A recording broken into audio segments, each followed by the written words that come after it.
All right, let's start with the prayers. Until I reach enlightenment, I take refuge in the Buddha, the Dharma, and the Supreme Assembly. By accumulating merit and wisdom through generosity and the other perfections, may I attain Buddhahood for the benefit of all sentient beings. Until I reach enlightenment, I take refuge in the Buddha, the Dharma, and the Supreme Assembly.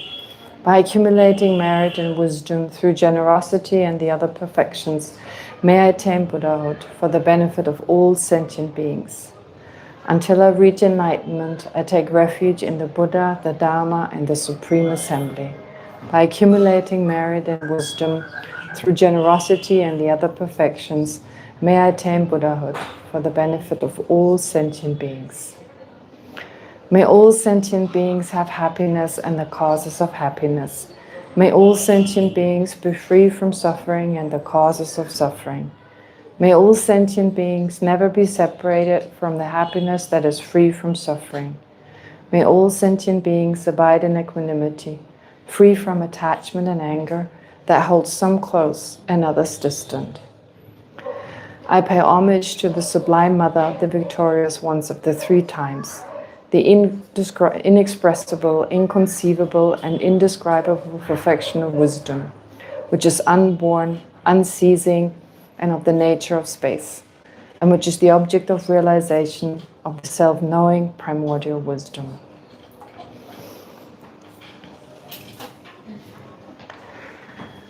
Okay, last time we discussed the mind-only school in some detail. We discussed the mind-only school. Do you remember what we talked about? Mind-only school. What is it they don't accept? Partless particles. Why don't they accept partless particles?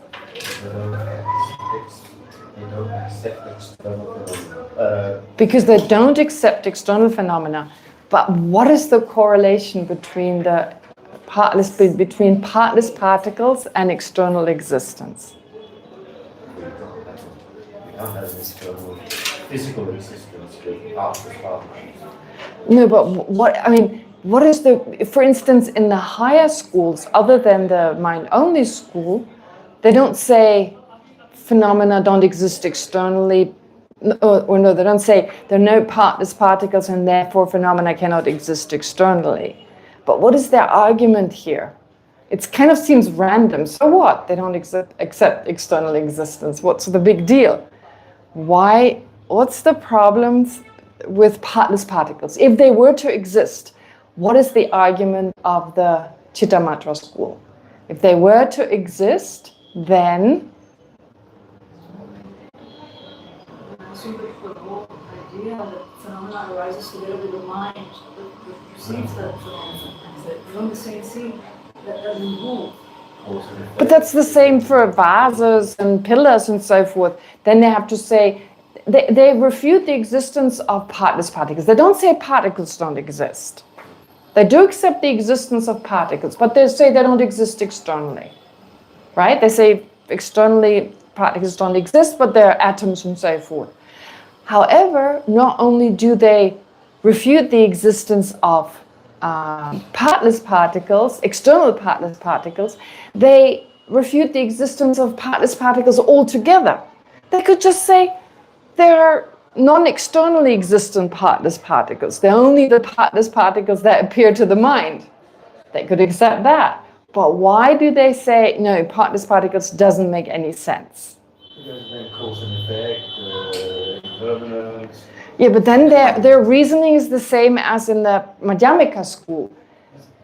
But that's not the same reasoning. Everything is a projection from our mind, so the mind always needs to be part of what we are projecting. Okay, everything is a projection of our mind, so the mind always has to be a part of what we're projecting. So therefore they also have to say there are no tables and chairs. Why in particular they say partless particles? Those of you who were here, what was it? Is it because of they consider the partless particle as same entity with the mind? They say what? Same entity with the mind? No. I mean, it's not because they're same entity with the mind. I mean, they don't say that they're partless particles in the first place. So here, partless, the word part or partless refers only to spatial parts, right? It doesn't refer to features or characteristics. So they say, who accepts partless particles? Which Buddhist philosopher accepts partless particles?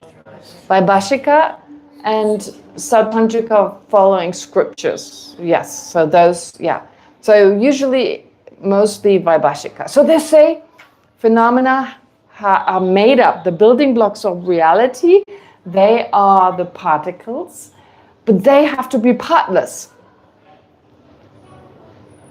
So why does the Chittamatra school say that's impossible? Those things wouldn't depend on the mind. Then things wouldn't depend on the mind. Why not? Because they have an independent building block.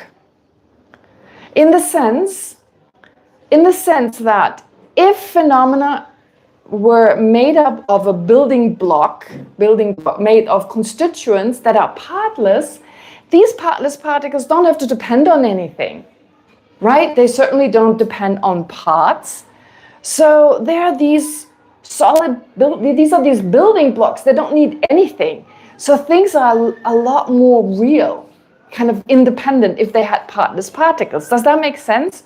So this whole idea of being dependent or not dependent.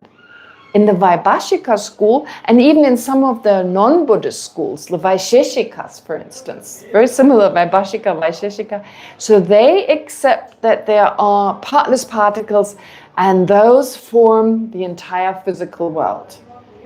So the Vaibhashikas hold the same view. There are these partless particles, and therefore phenomena can exist objectively because they have a very solid basis. Very solid. You come to like a part, there's like a small particle, like an atom, that according to them is not made of something other than itself. Forget about electrons and neurons and nucleus and all that. They wouldn't accept that. They say all you have is just that atom, and it doesn't depend on anything other than itself, basically. Right? That's what they would assert. So it's very stable. It's very stable. Objective existence is possible if you have that kind of stable existence. And on the basis of that, you have everything else. Remember last time I talked about this. We have, as humans, we have this need to have stability. We have this need to find something underlying that is stable. And that is reflected in the different philosophical views. For instance, in the non-Buddhist philosophical Indian systems, there's at least God, for instance, right? God serves as that kind of stability, always the same, unchanging, or the self. The self, it's permanent and partless, so there's this permanent self. Or there's this permanent fundamental nature. The Samkhya's talk about everything arises from that. So there's always something that is more stable than this unpredictable world we find ourselves in. Very unpredictable, constantly changing. So in a lot of philosophical systems, you have this view of, okay, things are changing around us, but their actual nature is permanent. There's always something underneath or underlying that is a little bit more stable. Now, the Vaibhashika school wouldn't say that partless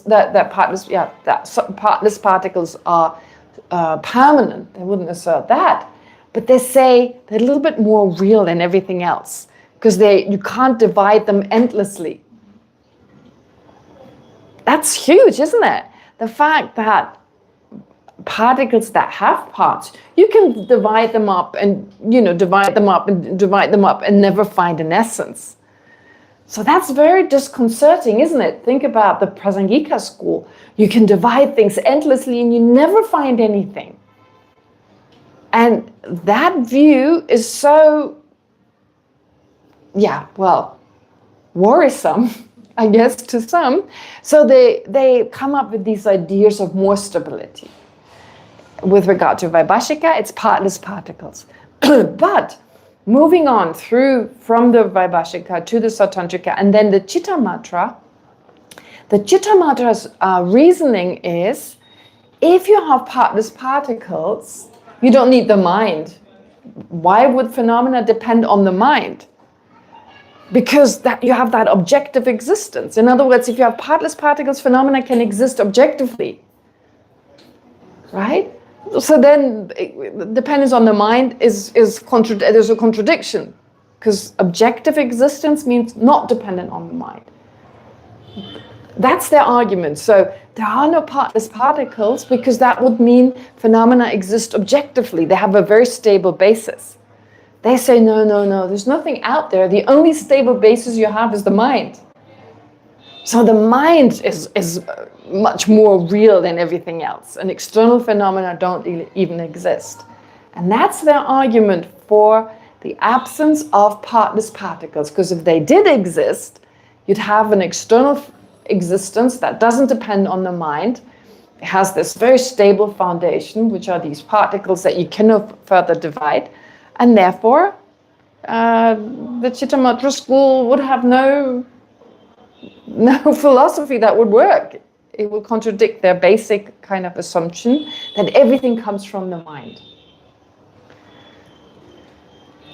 And so last time we also discussed, well, what about the mind? Can that be further divided? And Bernd, he wrote this really long, nice message about why he thought the mind has parts. But the only problem with that is that here parts mean physical parts.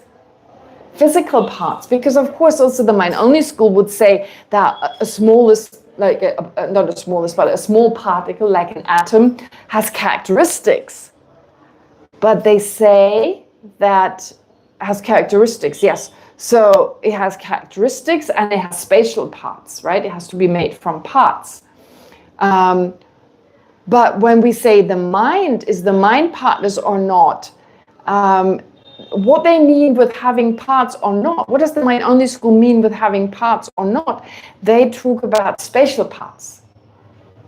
They talk about spatial parts. So everything physical has parts. The reason that must be the case is that the middle way school, the Madhyamika school, they say whatever exists must have parts. But the Chittamatra school doesn't accept that. They don't assert that everything has parts. They don't hold that assertion. So of the three types of dependent arising, if you think about the three types of dependent arising, what are they? Dependence on? No. First one, causes and conditions. Dependence on causes and conditions. Second one is dependence on parts. And the third one is dependence on, like labeling, designating on independence on a basis of labeling and on a mind labeling, conceptual mind. Okay, so you have these three types of dependent arising. The first type, who accepts the first type of the Buddhist tenet holders? All of them. All of them accept that whatever is impermanent, of course it only applies to impermanent phenomena, so whatever is impermanent must have arisen from causes and conditions. Okay. Then what about dependence on parts? Who accepts that?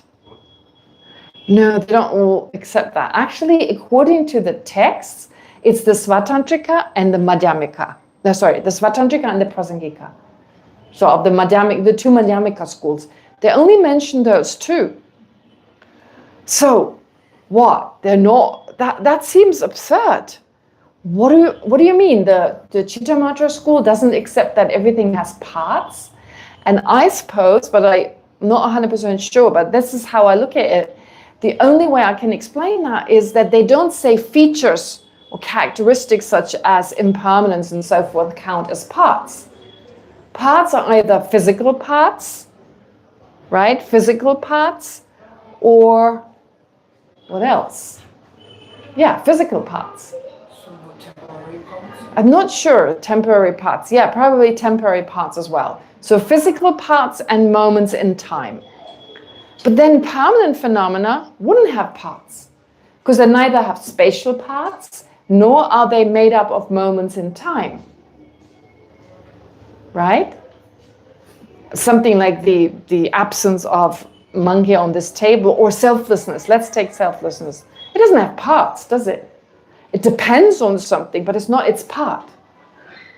Does that make sense?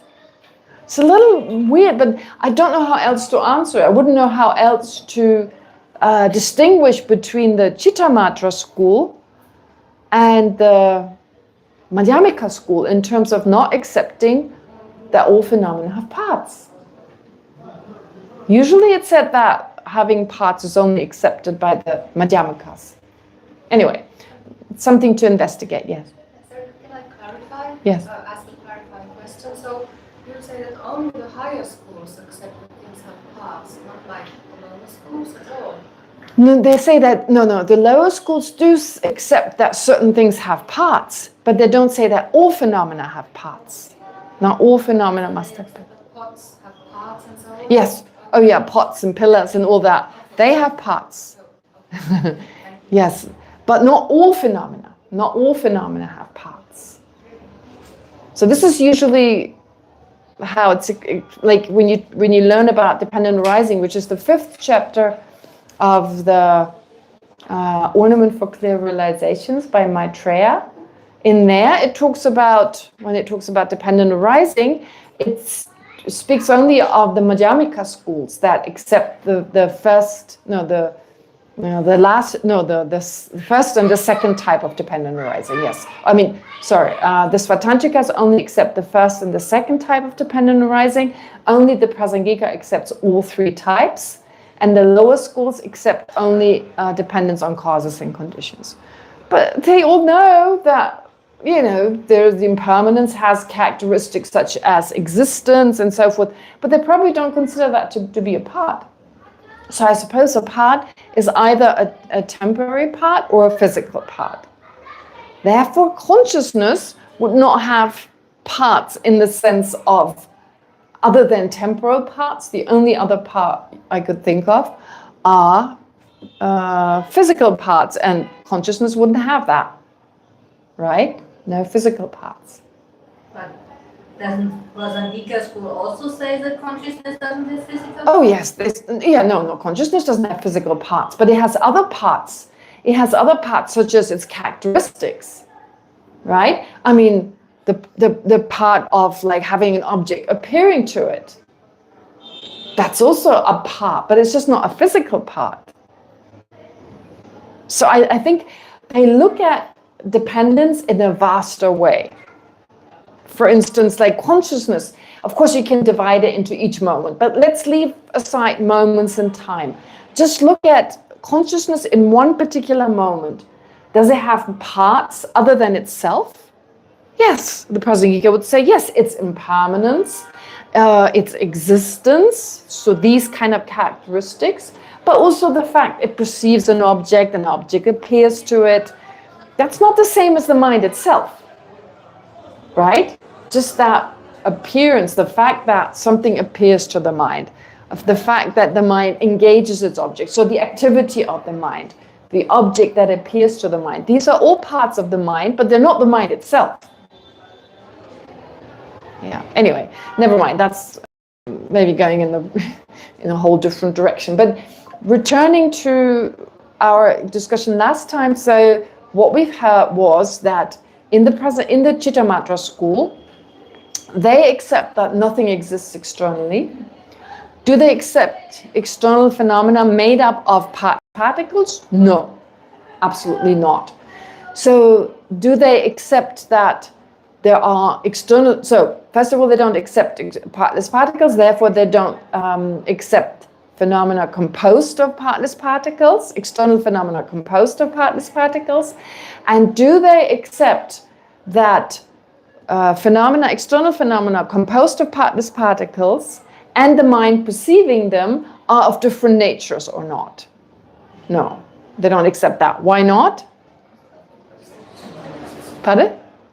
Particles don't exist. Because partless particles don't exist. So why can there not be of a different entity than the mind apprehending it? Sorry? Why can they? Because they don't exist. Therefore, them and the minds apprehending them cannot be of a different entity. Right? Why? Because in order to be of a different entity, both things have to exist. Do you remember we talked about, I gave an example. What example did I give? Which horns did I talk about? Pardon?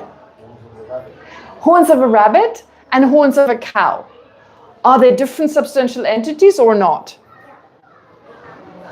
The ears of a rabbit and the ears of a cow, are they one substantial entity or different substantial entities? Are they of one nature or of different natures? Pardon? Different natures, right?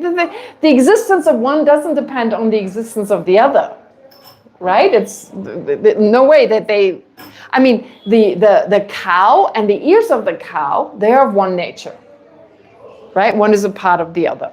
But you have the ears of the rabbit, you have the ears of the cow. Are they of one nature? No. Okay. What about the horns of the rabbit and the horns of the cow? Are they of one nature? No. Are they a different nature? No, they're not, because they don't exist.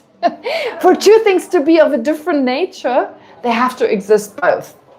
They both have to exist. So for two things to be different substantial entities, which is really saying the same thing, though it's a little easier when you say different substantial entities, you're saying you have two entities basically. And for an entity, for something to be an entity has to exist, right? So therefore, for two things to be different substantial entities, they have to both exist. So having said this, the horns of a rabbit, which of course don't exist, that's just an optical illusion. You could call it an optical illusion because the ears of the rabbit appear to be actual horns. That's the example they give. So these two, therefore, are not of different entities, are not different substantial entities. Are they one substantial entity because they're not different substantial entities? No, they're not that either. Right? If they're one substantial entity, that would mean they're inseparably linked. But again, both have to exist. So this idea of one substantial entity or different substantial entities only refers to two things that both exist. Okay, does that make sense?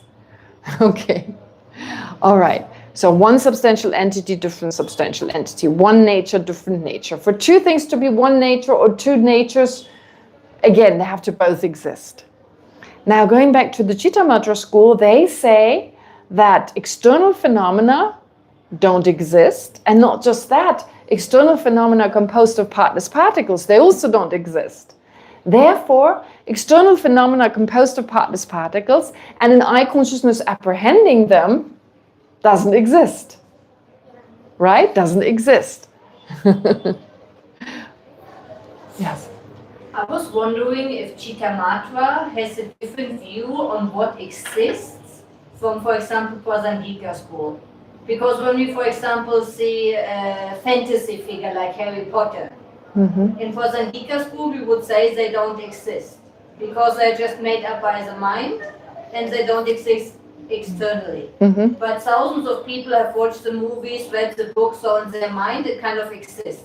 Would then Chittamatra say something like Harry Potter does exist because nothing is external anyways? Does the Chittamatra school assert the existence of Harry Potter? So for millions of people in this world, Harry Potter does exist. Well, when we say it does exist in their mind. Of course, that doesn't mean if something exists in your mind, that, I mean, in Tibetan you wouldn't really say it exists in the mind, but in English it makes perfectly sense. So it appears to the mind, it is perceived by the mind. So some people may actually believe it's true. There is an actual Harry Potter. I don't know whether millions believe there actually is Harry Potter, but they do perceive of Harry Potter and possibly think about Harry Potter, knowing that Harry Potter doesn't exist. So there's a difference here, right? First of all, knowing that something doesn't exist, but still taking it to mind versus taking it to mind and believing it to exist. One is a wrong consciousness when you believe it to exist, and the other one isn't. But that's besides the point. So does the Chittamatra school still believe in wrong consciousness? Right? Oh yes, it does. Because they wouldn't agree that Harry Potter doesn't exist external to the mind. Well, first of all, what I said last time was, I think, quite important. When we say external phenomena don't exist, what does that actually mean? Are we saying nothing exists external to my mind or outside or different from my mind? No, that's not what they mean at all. What did I say last time? What did I say last time? They talk about physical objects. They talk about physical objects. They say that material or physical objects, they don't exist externally. Maya. And then for me, not understanding Chittamatra, that would be the main issue. If the external reality does not exist, and they say, okay, it doesn't exist, Right. then everything else will go back to the same problem. But again, everything is a reflection of our mind, and we go back to the thing of then what is our own mind doing? But not everything is a reflection of, you see, like when they say nothing exists external to the mind, they're not saying that there's not something that exists outside of my mind. But I mean, the problem is with outside, it's assuming an external existence like a physical world, right? But when they say phenomena don't exist external to the mind, they don't say that your mind is in the nature of my mind. But don't they say that the only thing that exists outside of my mind is other minds? Yeah, that's exactly it. Therefore, your mind is not in the nature of my mind. But that's not a problem. That's no problem, exactly. So what is it there? So does your mind exist outside of my mind? In the Chittamatra school? Yes, exactly. So there are things that exist outside of my mind, external to my mind in that sense. But it's only physical objects that don't exist externally. But still, They don't accept that external. So when they say phenomena don't exist external, they mainly mean physical objects. It refers to physical objects. So what about Harry Potter? If Harry Potter were to exist, his mind had to exist. Right? So J.K. Rowling, her mind exists. I mean, the author of the book. So she exists, but Harry Potter doesn't exist because the mind doesn't exist. Does the body of Harry Potter exist externally? No. No. When I perceive Harry Potter, like if I were to perceive, so like as like an externally existent phenomenon out there, well, that is wrong consciousness because externally he doesn't exist, right? That would be a wrong consciousness. But the mind also doesn't exist. Therefore, the person Harry Potter doesn't exist. but the table also doesn't exist outside when we talk about the Chittamatra school. Right. So, and the table also doesn't have a mind. So That's what true. is then the table about as the difference between the table and Harry Potter? The mind of the body of... How do in Chittamatra we know which thing we imagine as existing outside, like Harry Potter or, for example, Yeah. I understand. How do we distinguish this? Well, it's the same question as how do you know you're awake or you're dreaming? What's the difference between being awake and the difference between dreaming, right? It's the same kind of question, really. It comes down to that. Because we're all dreaming. It's like a dream. So are we all dreaming or are we awake? Well, because there's still some kind of conventional reality. So although it's merely appearing, and this is what the Chittamatra has a hard time with, really, in the end, what is difficult is, for instance, saying, how can smoke be preceded by fire? In the Chittamatra school, they say smoke is preceded by fire. Fire is the cause of smoke. Or a seed is the cause of a sprout. But if I perceive a sprout, the moment I perceive a sprout, what happens? In my mind, a seed ripens, and now the sprout appears to my mind. Well, where's the seed? Where's the seed? I thought the sprout has to be preceded by a seed. How can the seed appear to my mind? I mean, right now, all I'm seeing is a sprout. Okay, so it follows that this sprout doesn't have a seed. And so results don't necessarily have a cause. But of course, this is very difficult. This is one of the reasons definitely why saying external existence doesn't exist is really difficult to uphold. But they would still say conventionally, what else could they say? Conventionally, if you were, I don't even know how to put this. I mean, it's so difficult to put it into words that usually if there are enough imprints around, before the seed for the sprout matures, a seed for the seed has to an imprint for the seed has to mature. Does that make sense? So usually, if you stay around for long enough, both of them appear to the mind. Right? When you have, in particular, when you have smoke, when you have fire first, so the imprint ripens in my mind for fire to appear. The imprint for fire to appear. Today I'm really so tired. I cannot really formulate a thought. So the imprint for fire ripens in my mind. So what do I have? The appearance of fire. If I stay around long enough, then automatically an imprint for smoke will also ripen. So there is some consistency.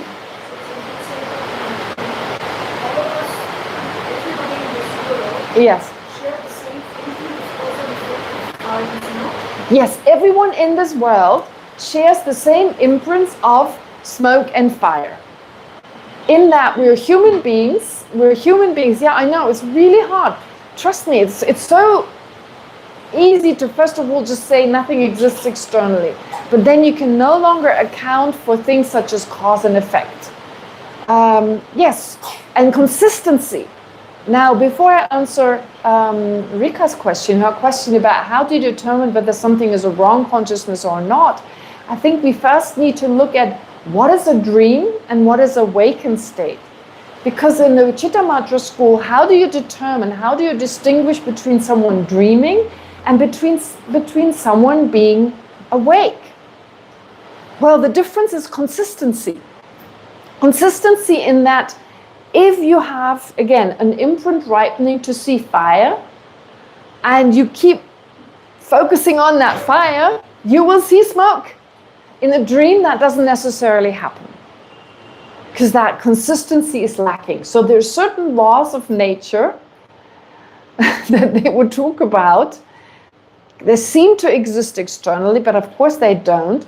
But you have these certain laws of nature such that when you're focused long enough on a particular object, let's say that's smoke, or that's fire, the imprint the imprint of fire ripens, and necessarily then the imprint of smoke will ripen. So that's their way of saying there is some conventional existence, there is some law of nature, right? In the same way of saying, if I kill someone, so all these imprints ripen in my mind and I'm actually killing someone, then later on imprints in my mind will ripen for me to be killed, for instance, right? So there is that cause and effect relationship between these imprints that I've left in the mind and then the experience I have. Again, another imprint ripening. This is just taking the law of cause and effect, moving it from the outside world back into the mind. Yeah. What else can they do? They have to move it from the outside world into the mind. But then you still have phenomena that has it's a servant of two masters. There's what? It's a servant of two masters. There's a servant. What do you mean with the servant of two masters? Phenomena has to obey the mind and the seed that ripens, right? And at the same time, it has to obey cause and effect. Yes, yeah, they do accept that there's a certain conventionality. I mean, there's a certain consistency, or there's certain laws of nature. So with the appearance of imprints, it seems like anything is possible. When we first hear that, don't you have that sense that everything is just a ripening of an imprint. You could just any imprint could ripen randomly, and then of course you can no longer say whether something exists or not. For instance, like if all of us in this room were to look at the wall and see what you all see right now. So if if you all talk to each other and say, okay, so this wall has this color, it's made up of whatever that is, that thing. Is it wood or what is it? Whatever, like whatever covers that wall in the lower part. So if you all agree and someone says, no, but there's a huge pink frog, right? All of you agree, no, there's just this wall, and you talk with it. There's also the tankas, of course, on the wall, and you all agree it's there. Based on what? The ripening of imprints. Now, in your mind, the ripening of imprints are such that you don't see exactly the same. That's why the Chittamatra school says that phenomena don't exist externally, cannot exist externally, because otherwise you would all have to see the same thing. But you don't, because you sit in different spaces, right? Because you sit in a different place, some are further away, some are closer to the wall.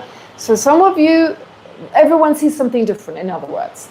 But you see enough things that you can, or what you see, or the imprints that ripen. This is what I have a hard time saying. In the Chittamatra school, your imprints are similar enough so that you can all agree you see the same thing. But someone sees a pink frog. That would be an example of a wrong view. That would be an example of a wrong consciousness, not a wrong view, a wrong consciousness. It's a consciousness that's mistaken because none of the other people see the pink frog, and therefore they would say that's a wrong consciousness. But it becomes much harder. Why not someone, like because I say it's like a dream, so you may all dream the same thing, but someone dreams about pink frogs. But this is again where conventional truth somehow comes in. It's not like anything is possible. But as I'm talking, I think it becomes obvious that the Chittamatra school really doesn't work. Right? Yes, go ahead. May I ask just a quick question? So for the Chittamatrics, other people's minds exist outside my mind because what is the reason? So why do other people exist outside of my mind? Other minds, other people's minds. Why do they exist? Well, otherwise you'd be the only person in this entire universe. What is their standard reason for it? I mean, do they exist? They say they're limitless sentient beings. They're limitless sentient beings. They would say, like the other schools, there are lots of other sentient beings. So if there was nothing outside of my mind, if there were no other mind, that would contradict the fact that they're limitless sentient beings. They're Buddhas and other sentient beings. They would say there was a collective mind. There's a collective mind. No. What is a collective mind? What is a collective mind? One mind. There's only one mind. There's only one mind. Well, let me ask you, is that like an ocean and each drop? Yeah, but like an ocean and a huge drop, each drop has its own individual continuum. Each drop in the ocean, right, has its own. If the Chittamatras had to posit that there's no mind other than mind, there's no external mind to my mind. But they don't say that. No, exactly. But if they had to, But they don't say it. that's the question she asked. No. She asked, what's the reason why the Chittamatra school there's more than one mind? Well, because they have this whole philosophy of countless sentient beings. So their mind is different from my mind. The only possibility for anybody to posit that there's no external mind to my mind, there's no other. But they don't say that there is no mind that's not different from my mind. If they were to say that, then they have to come up with, we're all part of the same mind. But they don't say that, so. But there are some theories. I can't remember who the exact modern Buddhism maybe, but other traditions. No, they wouldn't say that. I mean, the Chittamatra school, sorry, just to say, the Chittamatra school is really clear that there's my mind and your mind, and there's endless sentient beings and their minds. And they're different. We have different imprints. Again, if there were a correlation between your mind and my mind, then we would probably look at the wall and all see the same thing because the same imprint ripens. But because our minds are different, they have different imprints. And we always perceive different things. And therefore, certain things I see, you don't see. If there was a correlation between our minds, that wouldn't happen, right? But again, it's really, really hard to really establish why, like the pink frog is a wrong consciousness. Go ahead, yeah. So, just trying to make sure that I understood. So let's say Donald Trump, his mind exists outside my mind because he's a sentient being. Yes, Donald Trump's mind exists outside of my mind and your mind because he's a sentient being different to myself. How about his body? Is that a real Oh, that's a different matter. The body is a whole different matter. The body doesn't exist externally. So this is really difficult. So when I look at his body, that is merely the ripening of my imprint. And when he looks at his body, it is merely the ripening of his imprint. Now the question is, how do you determine it's his body and not mine? That's again really, really difficult. Look, like when I look at Rika's body, for instance, right? I mean, I have a different perspective than she has, obviously. When she looks at her body, she has a very different perspective to mine. While when you look at Rika's body, we all have a similar perspective. We don't look from above, unless we kind of go over her and look down, but still it'll be different. So the only perspective that allows for us to say that's her body, that is possible because of her imprints. So what happens is, if I say, let's all of you look at Rika's body. So don't do that, it's embarrassing. No, she's very confident, self-confident, she doesn't know. So all of us look at Rika's body. If she's doing the same thing, the Chittamatra school would say, okay, all of you have an imprint ripening of Rika's body. All of you at the same time, because we all looked at Rika's body. Don't even ask me about your head turning, because there's no head turn. But never mind. Even it gets too complicated if I have to explain everything with imprints. But if I were to say, all of you look at Rika and you listen to what I'm saying, then all of you have an imprint ripening of Rika's body. And Rika's body, the appearance of Rika's body is of one nature with every one of your consciousness. Right? I look at her body. So the appearance of Rika's body is of one nature with my eye consciousness. The appearance to my mind is of one nature with my eye consciousness. The appearance of Rika's body, gosh, it's so hard to say. The appearance of Rika's body to Kumpen's, Venerable Kumpen's mind, is of one nature with her eye consciousness. And then you can say this about everyone else in this room. The appearance of Rika's mind is always of one nature with your own eye consciousness. But then what makes it Rika's? So there is something about the two masters and owner or whatever that Maya said. Yes, so there is still some kind of convention. There must be some kind of conventional or some kind of conventions, not in the sense of conventional truth convention, but conventions where you say still we would all agree it's nevertheless her body. But honestly, I feel like what I'm saying is so absurd that I can't support the school. Yes, go ahead. Just a clarification. So for all the schools from Chittamatra upwards,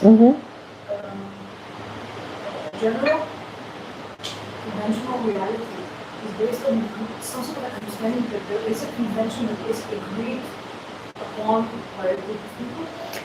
Okay, so Maya is asking in terms of the Chittamatra school, there is some kind of agreed upon convention? No, I think it's more than that. I think there are certain laws of nature. I mean, there's the law of karma, number one, which, again, it's not like a random ripening of imprints, as I said before, there is some consistency to it. And this you could call law of nature.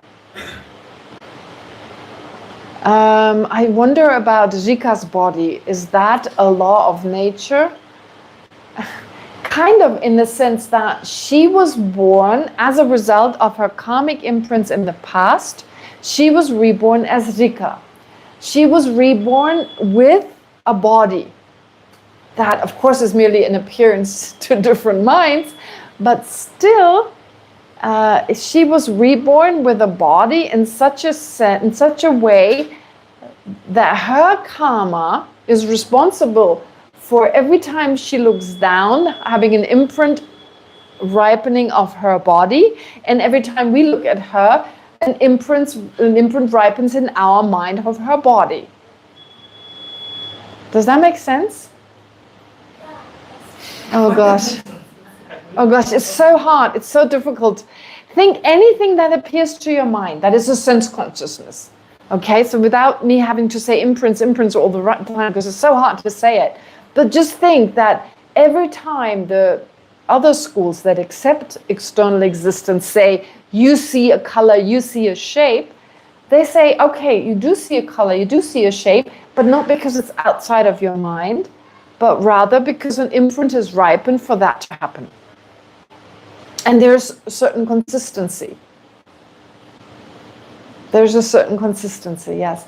It becomes much easier if you debated that a lot. It becomes a little easier to think along those lines, how it would work. In other words, we're all dreaming a similar dream. Maybe the dream is easier.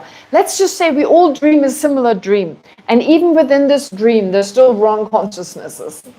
We all dream a similar dream. It's easier to say. And if suddenly someone dreams of a pink frog, we can say it's a wrong consciousness.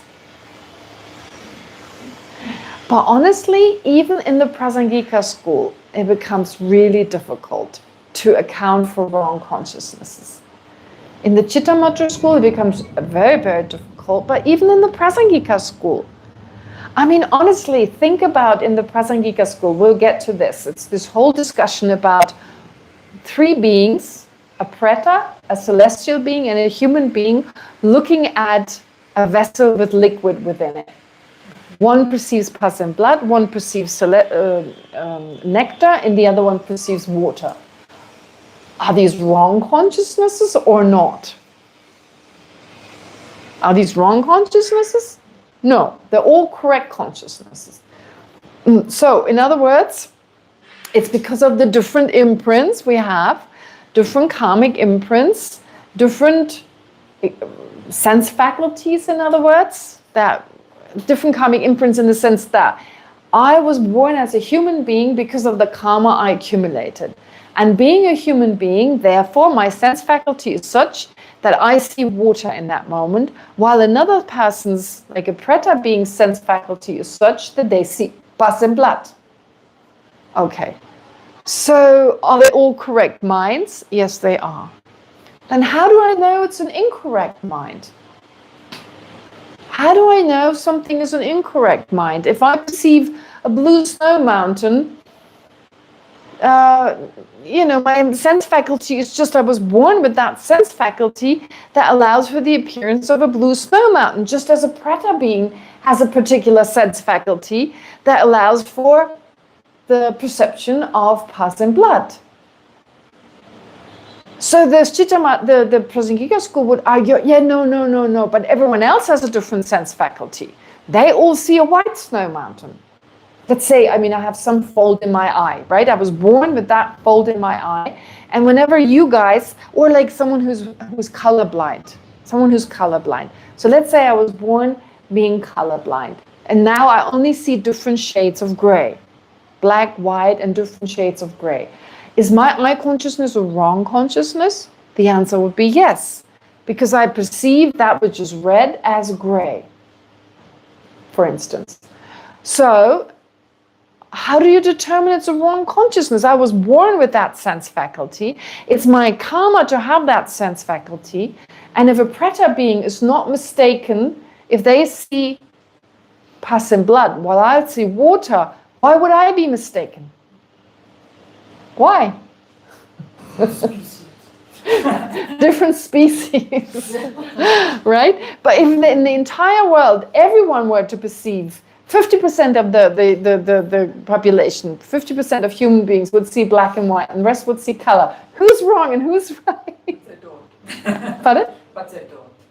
But hypothetically, we can take it, right? Hypothetically, if yes, then it would be, would everything be gray?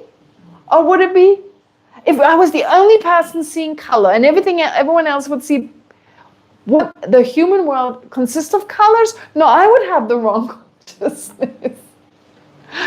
Wow, you see, what seems so difficult in the Chittamatra school is not that easy in the Prasangika school either. It becomes much easier if there were objective existence. But then that clashes with other things. And again, that's a problem. Alan, you wanted to say something? I was just going to say, isn't that a Prasangika argument for that there is no objective existence? That would be an argument, very good, yes, that would be an argument for the Prasangika school that there's no objective existence, just as there's an argument in the Chittamatra school there is no objective existence, right? I mean, objective existence has its difficult, I mean, it's not difficult, but for our mind it's difficult. For our mind it's really difficult. Because we actually emotionally assume objective existence. In fact, when we study Lorik, which is all about the mind, which mind is mistaken, which mind is wrong, it's very conveniently, from the point of view of the Sautrantika school, usually, traditionally, and they definitely accept external existence and objective existence on top of that. So, you know, when you study Lorik, you're so into, I mean, they wouldn't even accept what modern physicists tell us. They wouldn't even accept what modern physics tells us, that red is not out there in the way it appears. They couldn't accept that. They couldn't accept the existence of red and so forth out there. Does that make sense?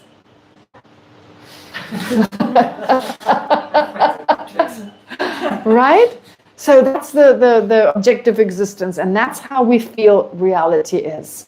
Okay, what I actually wanted to say, we didn't even get to that, but never mind, that's good, because understanding the Chittamatra school is really, really important. But seeing that the Prasangika is not that different, that is the other aspect of it. It's very hard to understand it, but you have to actually sit down, and that's what we did when we studied it.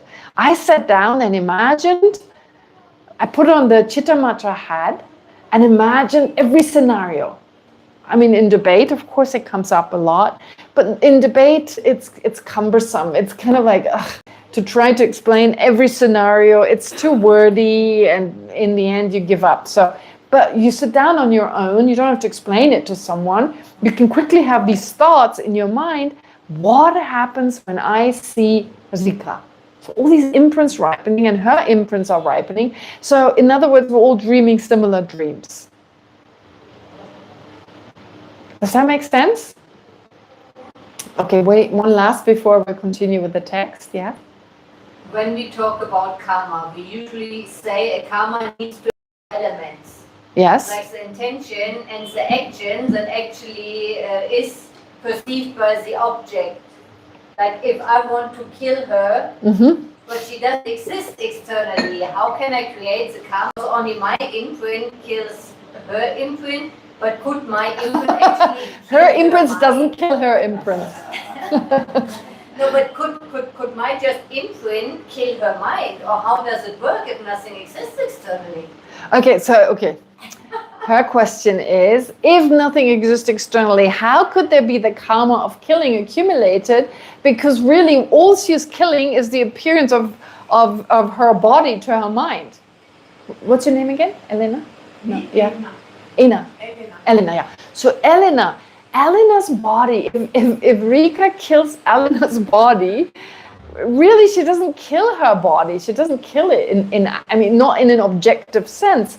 All she does is she has an appearance of her body to her mind, and in response to that, Ella has an appearance of her body being stabbed in her mind. How does that even work?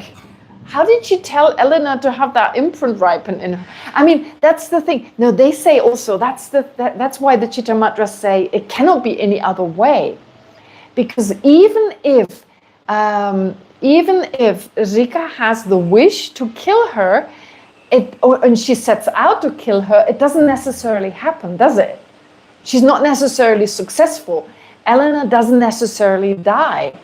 In fact, even if she tries to stab her, the knife doesn't necessarily go into her body. It doesn't necessarily, there's no 100% certainty it does.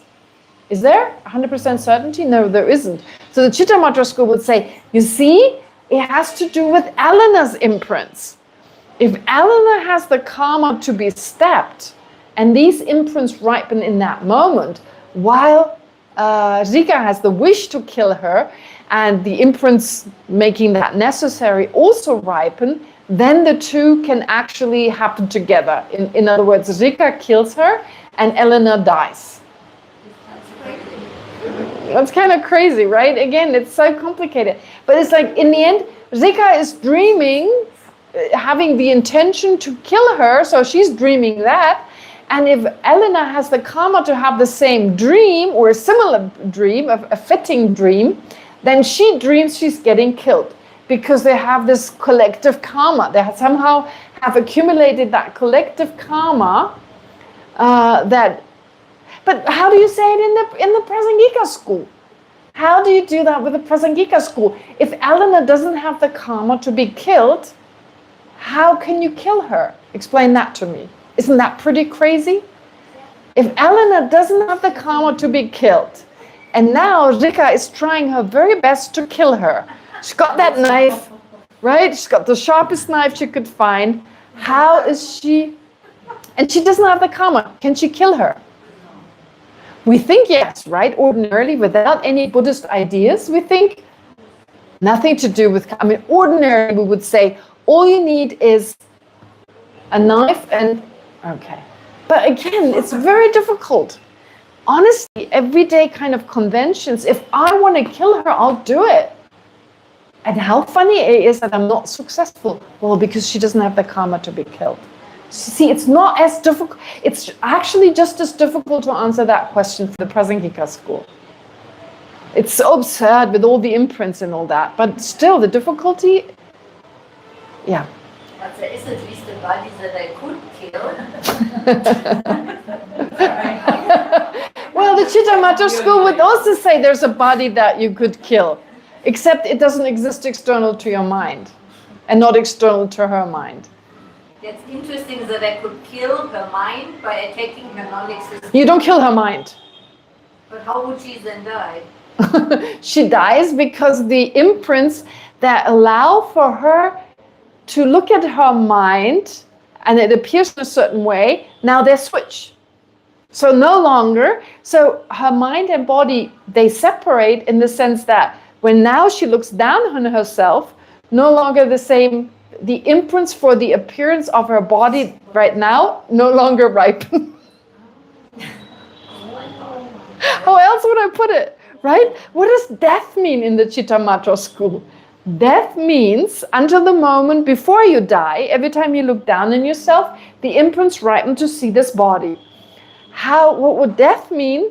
The moment she is dead, her mind and her consciousness separate, her mind and her body separate, which of course doesn't literally happen, but rather what happens is when now she looks down on herself, it's no longer her body that appears because the imprints for the appearance of her body no longer ripen, because now the imprints for the appearance of a different body ripen because she has died and taken on a new body. You see, it can be explained, however absurd that sounds and however absurd I sound with all these imprints. I have a hard time saying it, but it works. Yes, I woke up now. With all these imprints that I had to talk about, actually I feel much more okay, awake, yeah. All right, okay. Anyway, let's leave the Mind Only School for now. We had quite a bit of discussion last time and today, that's great. And there'll be a lot more to come. Okay, so let's return to the text. We got to page 191. And here I'll read again Lama Tsongkhapa. Although one meditates on the 16 characteristics, so we had this whole assertion. Let me just quickly summarize. We got to the point where still Lama Tsongkhapa tries to convey the idea that just realizing core selflessness is not enough, even if most scriptures seem to suggest that. Most of the Buddha's texts seem to say you only have to realize core selflessness. However, most in the sense that the Vaibhashika text, the Sautrantika text, the Chittamatra text, and the Swatantrika text, all of them are saying you don't have to realize emptiness to become liberated. All you have to realize is core selflessness. That is huge. Why are there so many texts? Why are there so many texts? Because at the time of the Buddha, people just weren't ready for hearing emptiness. Their minds weren't ready for it. That's also why a lot of people still believe the Mahayana teachings, the teachings of the universal vehicle, didn't come from the Buddha, because they only appeared much later. But not only did they appear much later, there are also a lot less teachings that convey the universal vehicle, the Madhyamika teachings. So here when I say Madhyamika, of course there's also the practices to become enlightened. That is one part, but also subtlest emptiness, the Madhyamika philosophy, or the philosophy of the universal vehicle. Okay, anyway, so the Prasangika school. Having said this, we're up against so many texts that seem to suggest you don't need to realize emptiness. That's why Lama Tsongkhapa emphasizes it so much. The whole Abhidharma literature. What else? The whole Pramanavartika literature. The literature on logic. The literature on logic. What did I just say? The Abhidharma literature. The Vinaya literature. They all say the same thing. They don't talk about emptiness. All you have to realize is core selflessness. Yeah. So we're like, oh, come on, Lama Tsongkhapa, get on with it. We've understood it. Right? We've understood it. But no, of course we've understood this, but has it really sunk in? And if you study all the different texts, and they always talk about core selflessness, don't you need a little bit more to be convinced, basically? But anyway, I'm taking my time anyway, so it seems like we're going on about this forever. But anyway, going back to this, what does Lama Tsongkhapa explain here? These are teachings that are provisional.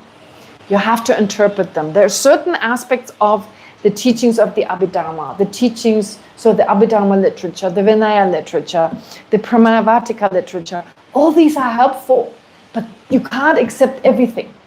You can't accept everything about them. This is where the teachings of provisional or interpretative teachings and definitive teachings come in.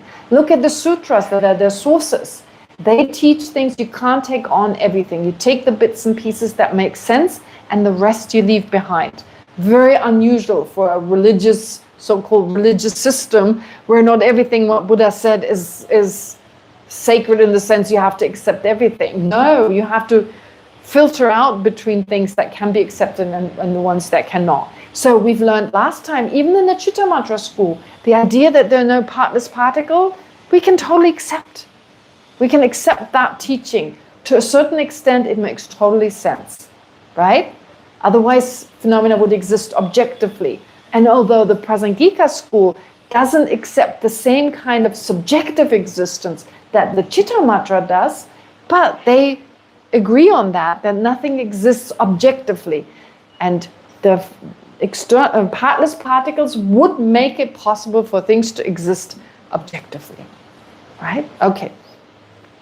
Now, returning to the view of the 16 characteristics. So although if one meditates, Lama Tsongkhapa says, on the 16 characteristics, such as impermanence, it is the realization of selflessness of persons, as defined above, that is asserted by the other Buddhist schools to be the actual path that frees one from the afflictions.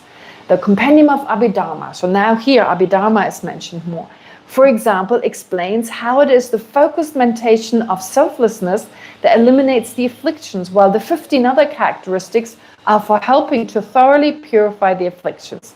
In line with this, the Pramanavartika, or exposition of valid cognition, states one is freed through the view of emptiness. Emptiness is mentioned here. The other contemplations support that. But misled by the phrase the view of emptiness here, even some Indian masters assert that this refers to the view realizing suchness. This is decidedly not the meaning. Here it refers to the view realizing the person as empty of self-sufficient substantial reality. Okay, so what does this passage say? What does Laban Tsongkhapa say here? The issue then is, which of the 16 characteristics of the Four Noble Truths is held to function as the direct antidote to the afflictions? We've heard in many of the texts, in so many different texts by the Buddha, and many sutras, the 16 aspects are what you need to realize to become liberated, the 16 aspects of the Four Noble Truths. But which of these 16 is the main aspect? Which one of these aspects? So if you have 16, which one is it? Number 1, 2, 3, 4, which one is it? 16. Pardon? 16. No? Means for the realization. Here, it's held to what is the direct antidote to the afflictions? Although Buddhist practitioners meditate on the coarse version of all 16 aspects, the factor asserted by the Buddhist schools, except the Prasangika, to actually eliminate the afflictions is not the full set of the 16, but specifically the direct realization of the absence of a self-sufficient, substantially existent I. So in other words, almost 2, it's getting closer. Of the 16 aspects, it's actually the absence of a self-sufficient, substantially existent I. Which one of the 16 is that? 4, exactly, very good. Number 4, it's number 4. It's the first 4, they are in relation to the truth of suffering. In relation to the truth of suffering, you have 4 aspects. You have 4 characteristics that relate to the truth of suffering, which is our contaminated aggregates. So there is no self-sufficient, substantially existent self that exists on the basis of the 5 aggregates, which are the truth of suffering. So that's of the 4 aspects of the truth of suffering. It's the 4th aspect, the last aspect. But of all 16 aspects, it's number 4. Right? Okay. So the remaining characteristics are assigned a supporting role. So in other words, when they say you have to realize all 16 aspects to become liberated, what it really means is you have to realize aspect number 4. That's the most important one. You have to realize core selflessness, and the rest is just supportive. The rest just helps you to understand that better. Does that make sense? This interpretation is explicitly grounded in Abhidharma sources. According to Arya Asanga's Compendium of Abhidharma, it is focused mental engagement with selflessness that eliminates the afflictions and their seeds, while engagement with the remaining 15 characteristics functions in a supportive capacity. Okay, that's important, because otherwise, like, all 16 together? How does that even work? First of all, you can't realize all 16 together. You can only realize them one after the other. And most important here is core selflessness, yes, the absence of a self-sufficient, substantially existent I, according to the Abhidharma texts. Accordingly, yogic direct perception of these 15 aspects weakens and undermines the afflictions, while yogic direct perception of the absence of a self-sufficient, substantially existent self irrevocably eliminates them together with their seeds. Okay. In the Prasangika school, so much easier. 16 aspects, 15, no, you just realize emptiness and that's it. The same hierarchy is reflected in a citation from the exposition of valid cognition, or the Pramanavartika. I put a little footnote so you can read about the author, Acharya Dharmakirti, and so forth, where Acharya Dharmakirti states that practitioners attain liberation through the view of emptiness, supported by the contemplation of the remaining 15 aspects. So that sounds like, what? Here they're talking about emptiness. But immediately after citing this passage, Lama Tsongkhapa addresses a possible misunderstanding. He says that some Indian masters understood the view of emptiness to refer to the realization of suchness, as taught in schools that accept emptiness, namely the Chittamatra and Madhyamika schools. But Lama Tsongkhapa rejects this interpretation. So Lama Tsongkhapa gives that quote in support of what he said earlier, and then said, but don't misunderstand, I used the word emptiness. And some people believe when they hear the word emptiness, that's what this refers to. It's quite interesting because what is difficult enough that most of the texts, Abhidharma literature, Pramanavartika, texts on logic, Vinaya, all these different texts don't talk about subtle emptiness. But they use the word emptiness. Thank you very much. When they talk about core selflessness. So that's even more confusing. And then Lama Tsongkhapa says, well, don't get it wrong, because some Indian masters did get it wrong. So according to Jetsun Chögyi Gyaltsen, in his commentary on Madhyamaka, he actually mentions those Indian masters by name. Yeah, it's in footnote 45. Acharya Shantarakshita, very incredible master, by the way, of course. Who was Acharya Shantarakshita? I mean, so important. What did he do to the Tibetans? He brought Buddhism to Tibet. I mean, he wasn't the only one, but he was the one who founded the first monastery in Tibet, ordained the first 7 monks in Tibet. So, amazing master. However, he interpreted this word emptiness in the Pramanavartika. He misinterpreted it to mean actual emptiness, saying, "Oh, here you go." Even in the Chittamatra school, they say emptiness needs to be realized to become liberated. No, that's not true. Sometimes emptiness was used, but it didn't mean actual emptiness, making it even more confusing. Yeah. So, and not just him. There was also someone called Acharya Prashnakara Gupta, whose name we probably haven't heard. Lived around the same time. But he was famous for composing a commentary on the Pramanavartika, or on the exposition of valid cognition. Anyway, so this is what Lama Tsongkhapa clarifies here. Instead, in this context, the view of emptiness refers specifically to realizing the person as empty of a self-sufficient, substantially existent self. So empty doesn't mean emptiness. That is, it denotes the core selflessness of persons, not the emptiness of intrinsic existence. Understood in this way, the citation coheres fully with the Abhidharma explanation. Liberation is attributed to this limited realization, while the remaining 15 contemplations serves as subsidiary supportive function. They serve a subsidiary supportive function. Okay, so this part we're done with. All right. But, Lama Tsongkhapa says, such a path cannot eliminate the seeds of afflictions. It can only temporarily relieve manifest afflictions. So realizing core selflessness can still have an incredible effect. Temporarily, certain afflictions don't arise. That's quite good, isn't it? Not too bad. Temporarily, better than not at all. But of course, they may arise again. For if we admit, as was stated above, that the path that compares realms of existence in terms of level of refinement, a path shared with non-Buddhists, can eliminate manifest afflictions below the peak of existence, then there's no question that the path referred to above can also temporarily relieve manifest afflictions. The afflictions here in the phrase temporarily relieve manifest afflictions are the afflictions characterized by objects and aspects as defined in the 2 Abhidharma systems.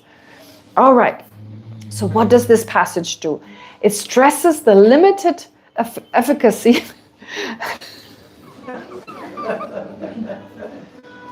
never mind. Someone is snoring, never mind.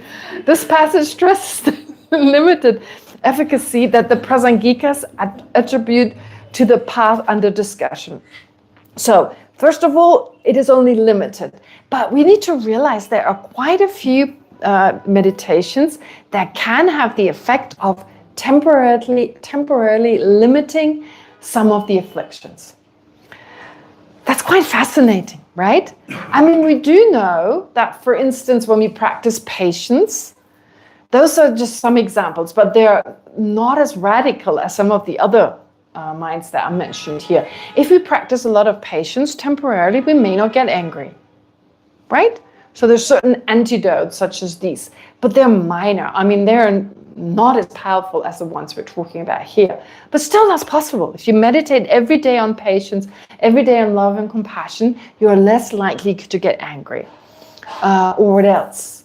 Attachment. If you do certain meditations, what is a good meditation on attachment? To not on attachment, as an antidote to attachment that may temporarily reduce attachment.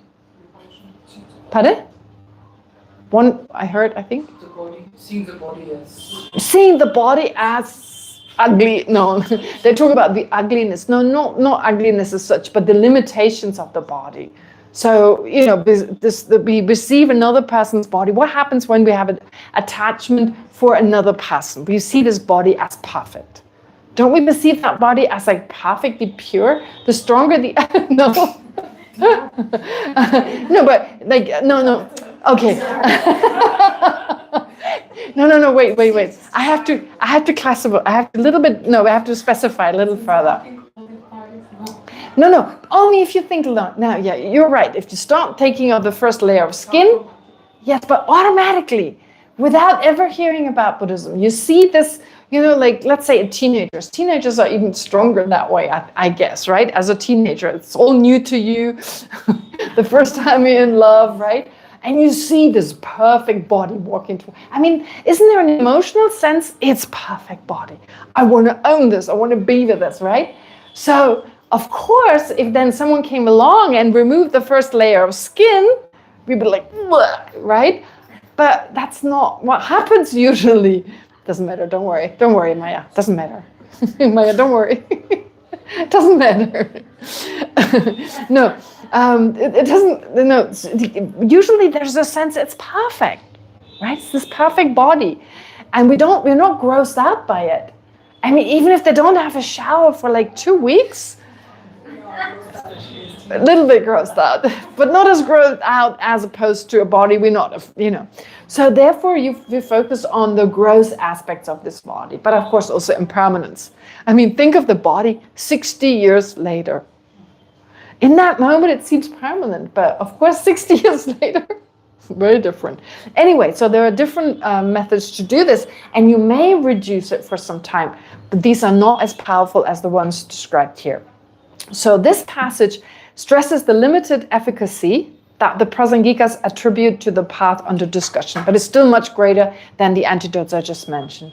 As noted above, Lama Tsongkhapa acknowledges that a mind directly realizing the 16 aspects of the Four Noble Truths, that is very different to patience. It doesn't realize anything directly, right? Patience, or the mind focusing on the ugly aspects of the body or the impure aspects of the body, well, it may turn into direct realization, but let's face it, usually it doesn't in our case, right? I mean, for that you need to have a union of karma abiding and special insight to turn into yogic direct perception. I don't think we're there yet. So ours is just a conceptual mind. But here we're talking about directly realizing the 16 aspects. So in the Prasangika school, what's unique to the Prasangika school is that a yogic direct perceiver can arise even on the path of accumulation or path of preparation. You don't have to be an Arya for that mind to arise. So therefore, you could actually realize these 16 aspects way before. So when you realize those 16 aspects, and more specifically the absence of a self-sufficient or substantially existent self, it does have a real effect on the mind. It does have a real effect on the mind, but he sharply restricts the scope of that effect. So it has an effect, but it's not as great as when you realize emptiness directly. Such a path can eliminate the seeds of cannot eliminate the seeds of the afflictions, no way. But what it can do is temporarily relieve manifest afflictions. That is, it can for some time prevent particular afflictions from manifesting or becoming active in the mental continuum. So that is actually better than, it's better than nothing. I mean, that's for certain. And even better than just focusing on, I don't know, impermanence with a conceptual mind when we meditate on these concepts. The reasoning offered for this acknowledgement is comparative. Lama Tsongkhapa argues that even the mundane path cultivated by these meditative absorptions, that using this concentrative states and compare the levels of the form and formless realms in terms of increasing refinement with the aim of being reborn there, are accepted as capable of temporarily eliminating certain afflictions below the peak of cyclic existence. So you have these different states, right, that focus on a state higher to them, and then because they're so absorbed, when they see the advantages of the higher state and the disadvantages of the lower state, they can temporarily overcome attachment to the lower state and be reborn in a higher state. That's incredible. So you're not just born in the human realm, you leave the desire realm behind you, and you're born in one of these celestial realms that are so different to the human realm. I mean, they seem like paradises in comparison to the human realm. You don't have coarse wars, you have a very subtle body, you don't have all the distractions. Incredible. If you could have like these, what are they called? These goggles that you put on, virtual reality. If you had like virtual reality goggles that could show you the form realm, I think we would grow really attached to it. It's like this perfect, it's so much better than the celestial realm of the celestial beings in the desire realm. And the way they describe them, they're pretty perfect from our perception. Nothing like this coarse world.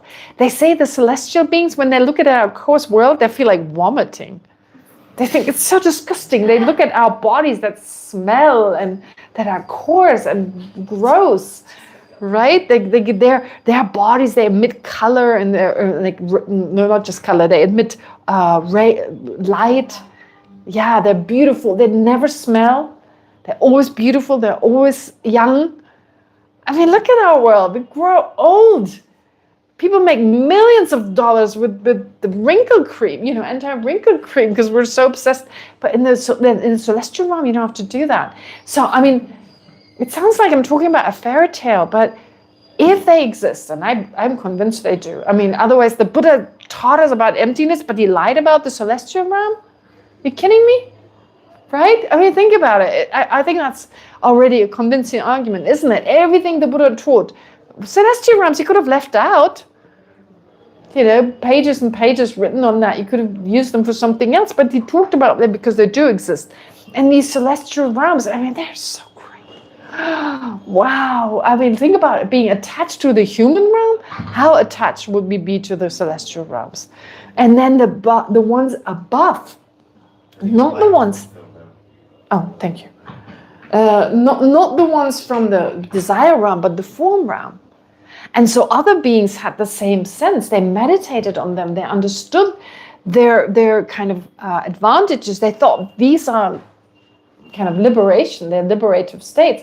And the thing is, when you have certain levels of concentration, your mind is so focused, you can see things that you ordinarily can't see. So big deal, you can see other realms. You can see what another person, I mean, not see, literally see, but you can know what another person is thinking. That may seem impossible, but I remember one of my friends who gives a lot of therapy, like, I don't want to call it massage, because it's not just massage. It's like she gives specific treatment, like Doris. Some of you know Doris. She gives that kind of very specific treatment. So my friend does the same thing. And she told me that after some time, when she touches my arm, she perceives certain things that I wouldn't perceive, right? It makes perfect sense. If you're familiar with something long enough, you perceive things that ordinarily other people wouldn't. So if I touch my arm, I don't feel anything, just a good old arm, right? Could have had a shower, it's a little sticky, but other than that, oh, sorry. So, sorry for that, especially for those listening online. So the point is, therefore, our mind has the ability to know. In fact, it can know anything, everything. And it comes through, of course, If you do certain things for long enough, you perceive more than usual.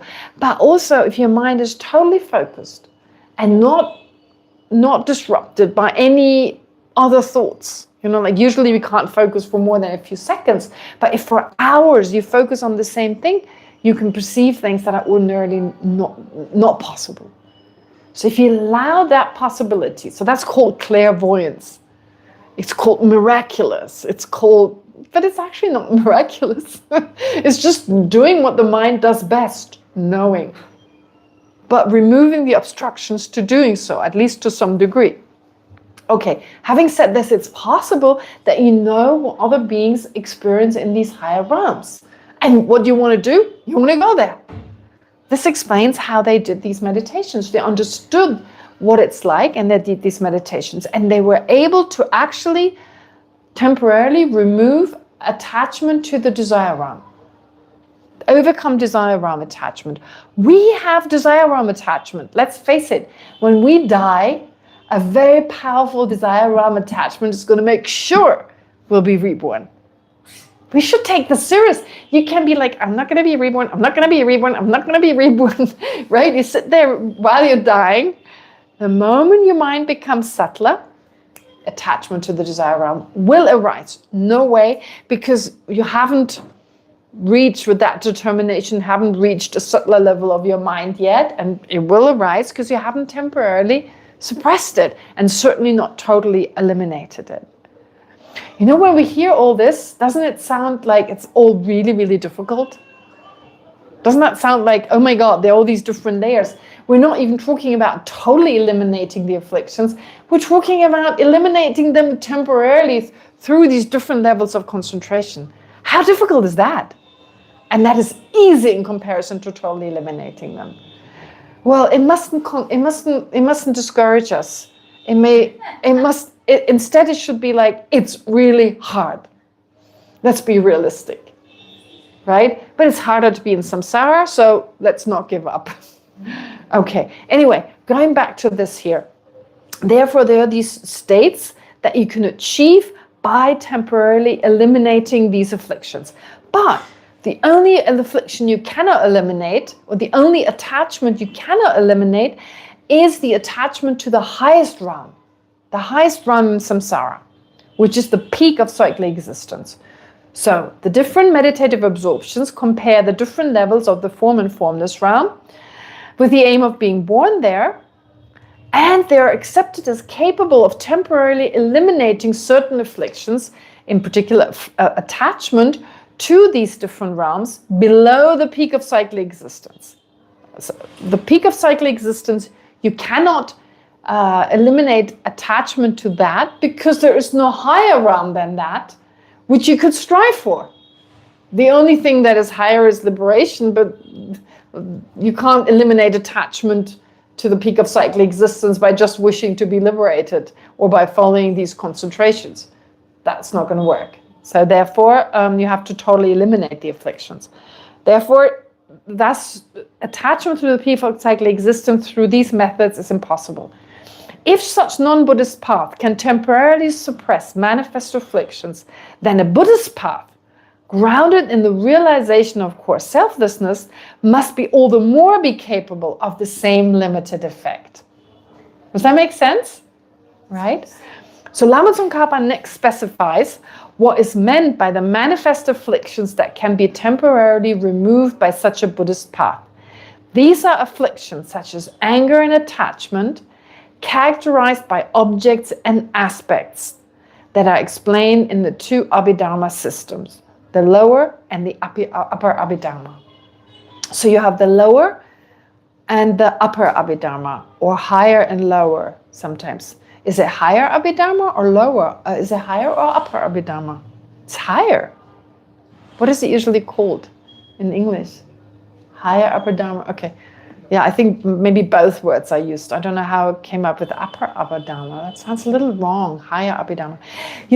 Are you familiar with this term? Lower and higher Abhidharma? Yes? Yes. She knows the word Abhidharma. She knows higher and lower. Yeah, higher and lower. Very good. Yes. So what is why do we call one lower? It's in the footnote. There's a particular literature which is sometimes also described as phenomenology. Phenomenology as in like texts that very specifically divide things like what are the different categories, what is it that exists, what is it that doesn't exist. So that's basically the Abhidharma literature. Phenomenology, yes, so looking at, for instance, how do the different realms exist, permanent, impermanent, what is a mind, what is so forth. So everything we usually talk about is all based on the Abhidharma literature. When we say we study, for instance, collected topics, parts of the collected topics that you first study. So what you first study is, for instance, what exists, what doesn't, what is permanent, what is impermanent. Of impermanent phenomena, which ones are mental, which ones are not, which ones are neither physical nor mental, another category of non-compounded composition of factors, and so forth, uncompounded composition of factors, and so on. So all this is part of the Abhidharma literature. And also the Pramanavartika, but the Pramanavartika is also based on the Abhidharma literature. And there were a lot of many Abhidharma texts, but the two that made it to Tibet, well, there's first of all the Pali Abhidharma, of course, but that is different to the Savastivada Abhidharma. So the Pali Abhidharma is what is part of the Theravada tradition, but it's quite different to what's called the Savastivada Abhidharma. The Savastivada Abhidharma was the Abhidharma that became central to the North Indian Buddhist tradition and flourished at Nalanda. And so it flourished at Nalanda, but also within the Tibetan Buddhist curriculum, which is based on the Nalanda tradition, usually the Abhidharma is organized into two systems. The lower Abhidharma is the one by Vasubandhu, and the higher Abhidharma is by the one called Asanga, or Acharya Asanga, Acharya Vasubandhu and Acharya Asanga. So Acharya Vasubandhu's text is called the Abhidharma Kosha. We studied that also in some detail. So that text is from the point of view of which school? Which school? From the point of view of which school is it? No. Satantrika. But Satantrika, it's from the point of view of the Satantrika criticizing the Vaibhashika or refuting the Vaibhashika. But how does it refute it? By presenting the Vaibhashika. It presents the Vaibhashika in great detail and then basically says, but that's not right. And so the assertion is that it's from the point of view of the Satantrika mainly, but it presents the Vaibhashika like no other text, which is why when you study the Vaibhashika system, you study that text. And then you have the text by Acharya Asanga, who was the half-brother of Acharya Vasubandhu, and he composed the Compendium of Abhidharma. What is the philosophical system that is prevalent, or from the point of view of which philosophical system? It's the Chittamatra, the mind only. So higher and lower, I suppose, from that point of view, because the Svatantrika is lower in the sense of being further away from the ultimate nature of all phenomena in terms of their assertions. Okay, therefore, both Abhidharma, lower and upper Abhidharma, and so these are the two main texts that are studied when you study Abhidharma in Tibet. Of course, there are many other texts you could study, but traditionally, these were the two texts that were translated into Tibetan, and they became the principal text for the study of Abhidharma. And funny enough, it's actually the lower Abhidharma that is studied in the Tibetan. You would have thought the higher is studied, but you don't study Arya Asanga's Compendium of Abhidharma. You don't study that really. I mean, you can do it on your own, but as part of the curriculum, the usual curriculum, at least in the Gelug tradition, it's the lower, it's Vasubandhu's. Yeah, because it contains so many more details on like how the world came into existence, what the body is, the 6 realms. It explains all of that. Okay, anyway, so in those two Abhidharma systems, they talk about the afflictions that you eliminate. So what are the afflictions you eliminate according to the lower and the upper Abhidharma? Here they explained, they talk about characterized by objects and aspects. What does that even mean, objects and aspects? That is weird vocabulary. If you have studied Lorick, you know, probably, unless you've forgotten. But it'll come up in a moment. So this description may be misunderstood to imply that some afflictions are characterized by objects and aspects while others are not, right? Because here they say, these are afflictions such as anger and attachment characterized by objects and aspects. So these are the ones that so you have these afflictions that are mentioned in the Abhidharma system, which are characterized by objects and aspects. That seems to suggest, okay, when you realize core selflessness, you temporarily eliminate the afflictions mentioned in the Abhidharma system, right? You eliminate those. What are those? What are the afflictions mentioned in the Abhidharma system? Well, the mind that holds onto a self-sufficient, substantially existent I, right? If you realize that that doesn't exist and you realize it directly, you temporarily eliminate that ignorance.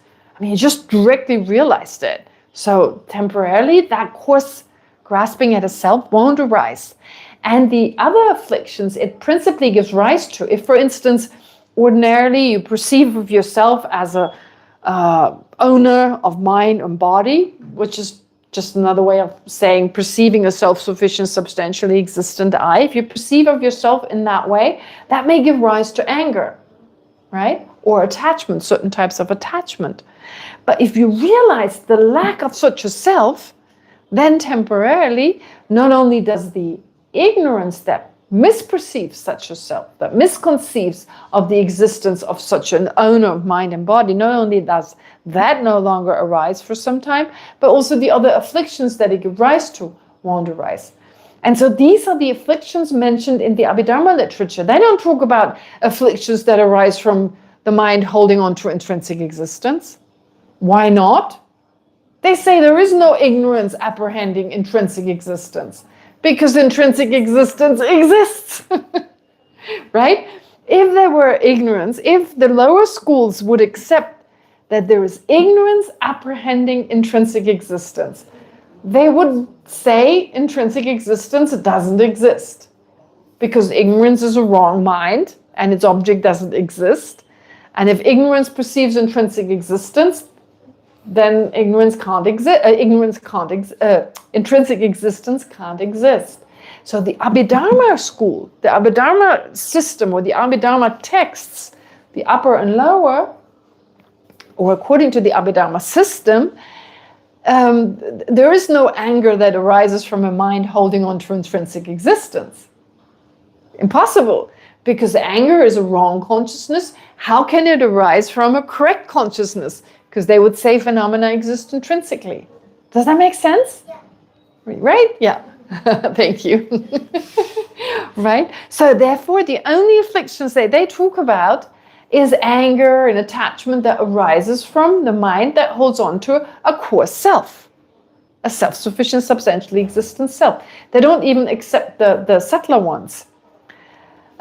This description, but anyway, when they say, okay, so the afflictions that you eliminate when you realize core selflessness are the ones with aspects and objects, then you may go, are there afflictions that don't have aspects and objects?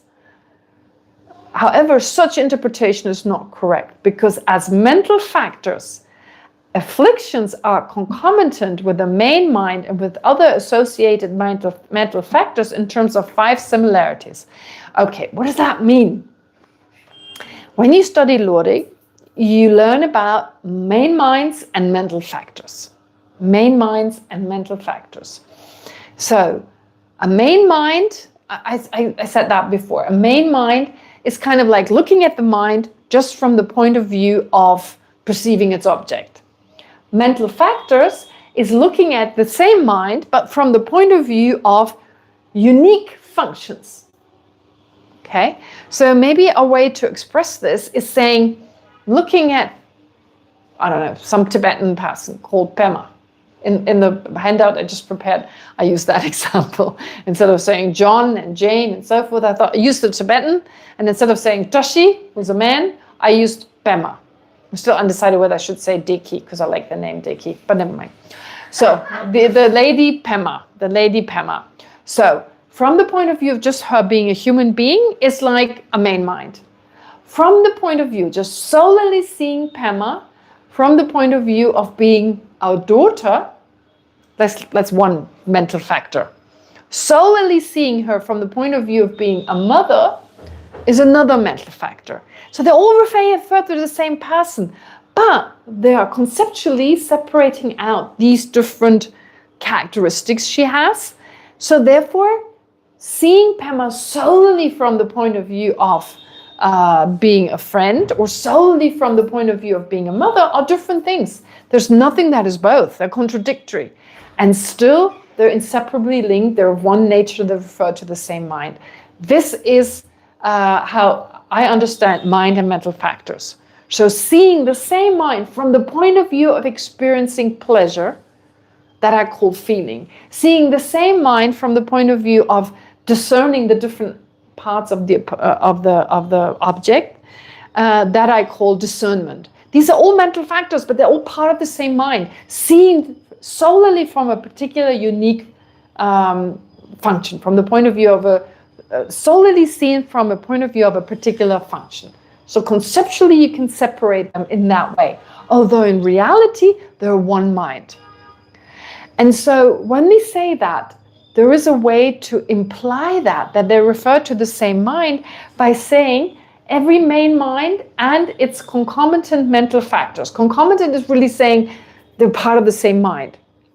So every main mind and its concomitant mental factors share 5 features or 5 similarities. First of all, they have the same empowering condition. I had dominant condition here, but I already decided empowering is better. Dominant condition is not a good word, I said last time, because in general, an empowering condition, or it should be uncommon empowering condition, sorry. Empowering condition and a condition are the same thing, but they all arise from the same uncommon empowering condition. So for instance, if you have an I consciousness, what is the uncommon empowering condition of an I consciousness? The I sense faculty. That is the uncommon empowering condition of an I consciousness. So therefore, the I consciousness itself and the feeling that accompanies that goes along with that, they arise from the same empowering condition, uncommon empowering condition. Should be uncommon, I forgot that. That's the same basis. They have the same object, right? Same object. What's the same object? Vas. Vas is the focal object is vas. Let's say it's a vas. I consciousness apprehending vas. So the same focal object is vas. It's also the same aspect, because aspect means focal object means like what the mind is focused on. Aspect means the object that appears to the mind and that is apprehended. It's also vas in this case. In this case, it's also vas.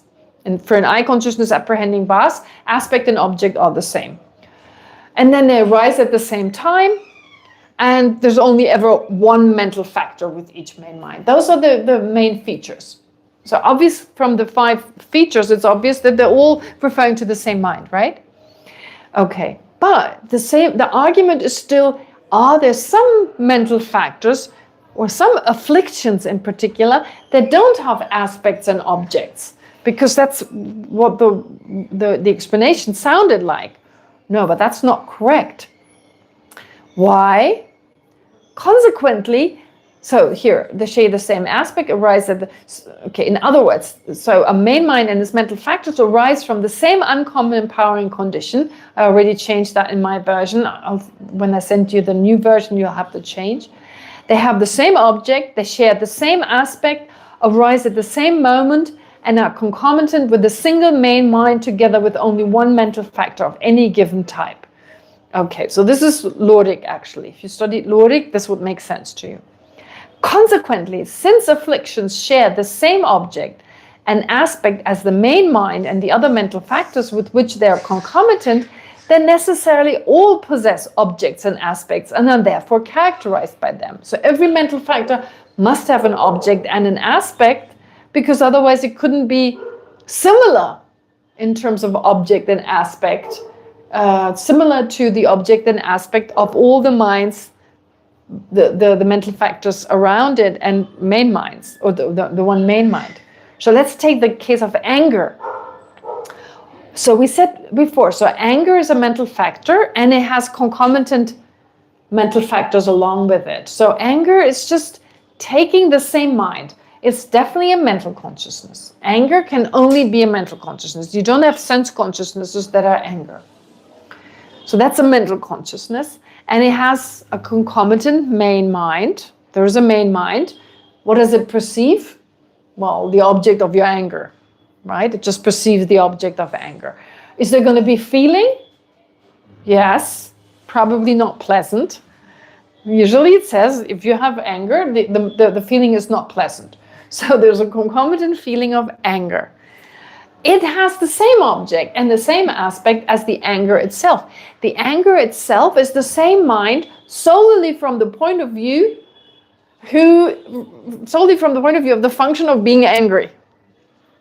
And then you have the concomitant feeling that is seen solely from the point of view of that same mind. While it is angry, it feels miserable or whatever.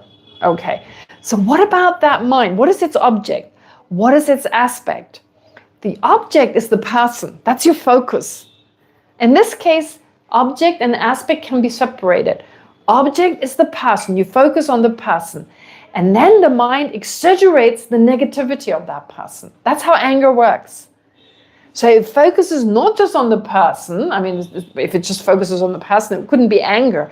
How does anger work? It focuses on the person, but perceives certain negative qualities and blows them up. A moment before anger arises, in fact. Before the anger arises, you exaggerate the negativities of whatever the person has done, and a moment later you have an emotional response that is called anger. And that anger then has the object, that person, and the aspect is what appears to it and what the mind apprehends. That exaggerated negativity. It appears to that mind and is apprehended by that mind. That's the object and the aspect. So you see, you have both object and aspect.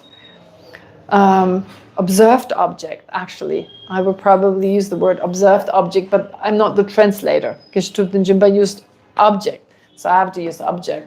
But actually it's the observed object, literally speaking. I mean, yeah.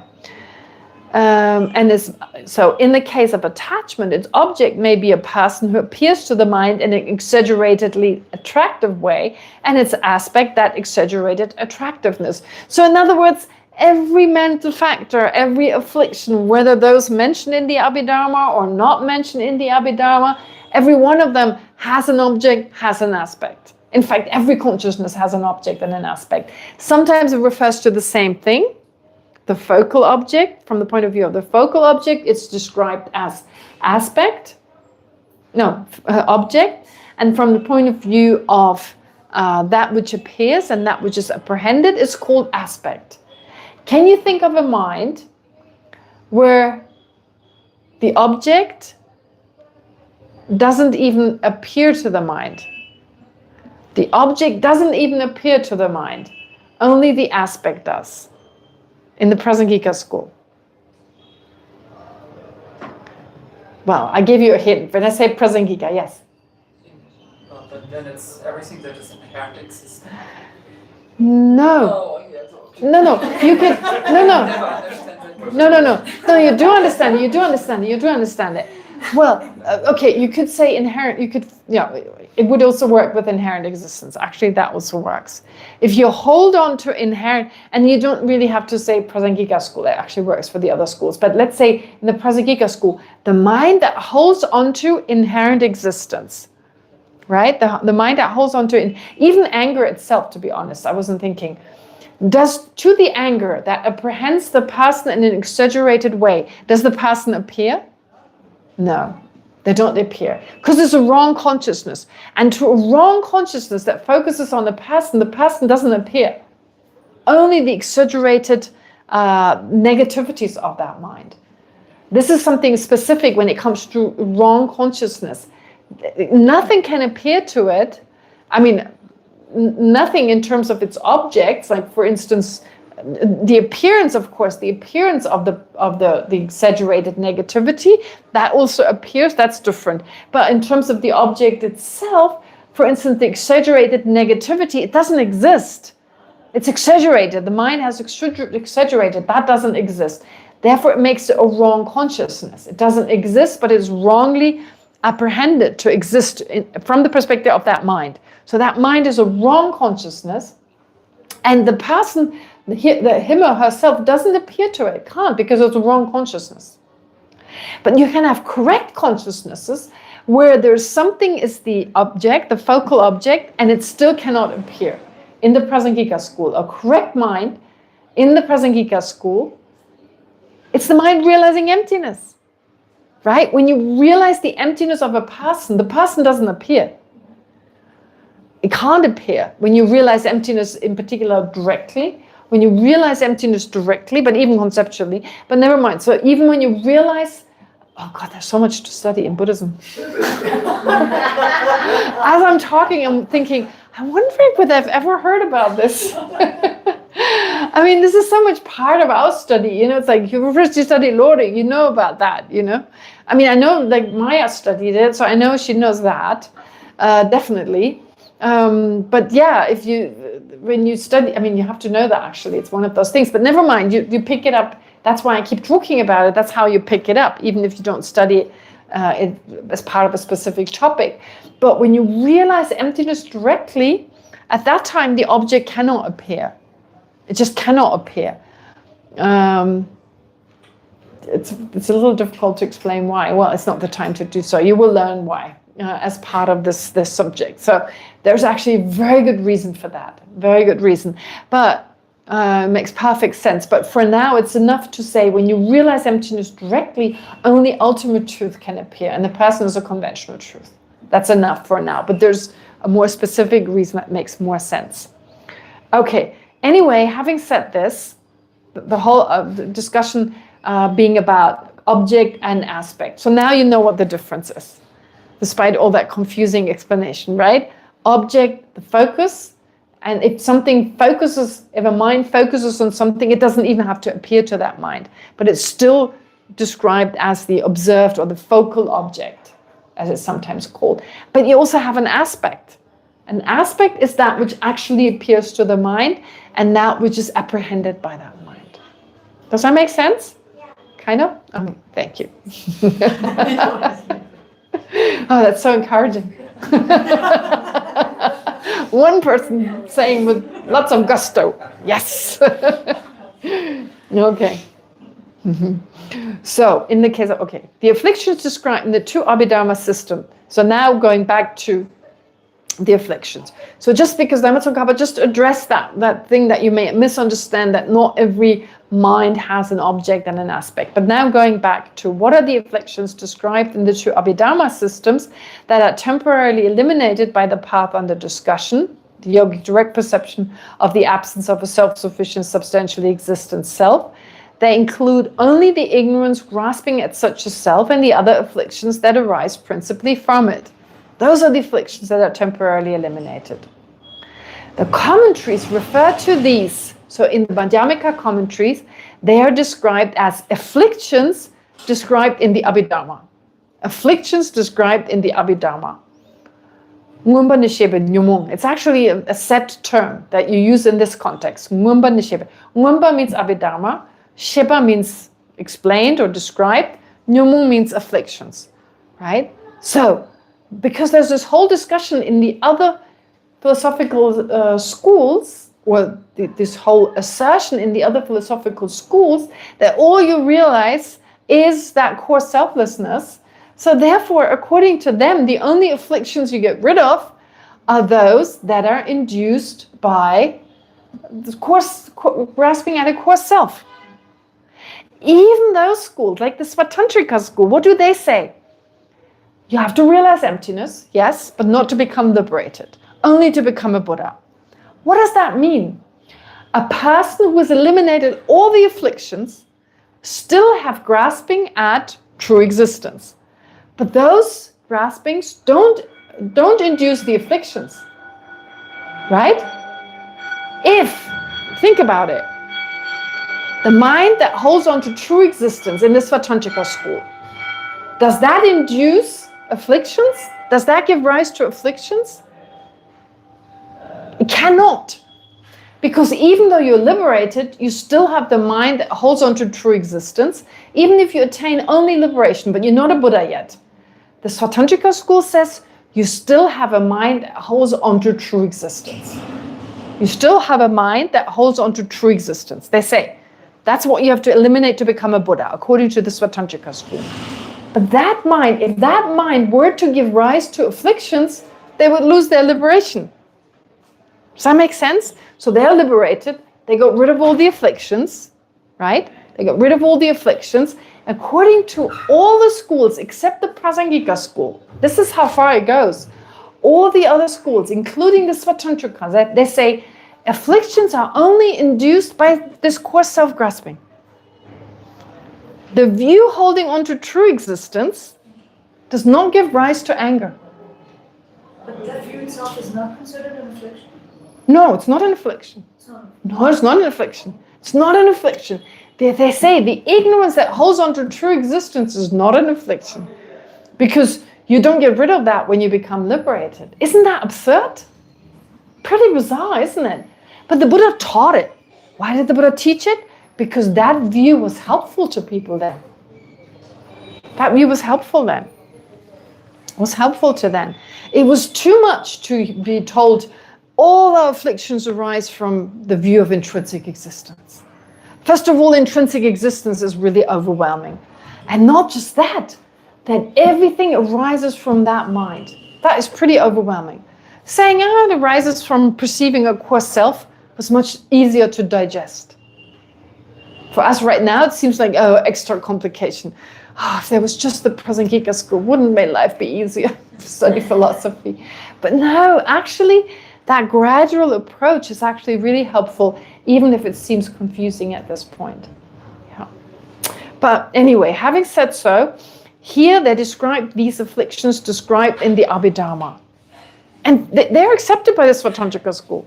Because as I just said, although they talk about emptiness, they say that holding on to the opposite of emptiness, in other words, true existence, does not give rise to any afflictions.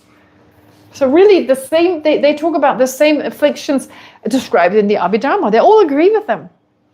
Okay. And to a person who has temporarily removed them through the yogic direct perception, that is described as coarse selflessness. And a person who has temporarily removed these afflictions through the yogic direct perceptions of coarse selflessness is described as an arhat, is called an arhat described in the Abhidharma. It's a set term. So an arhat described in the Abhidharma. What's an arhat described in the Abhidharma?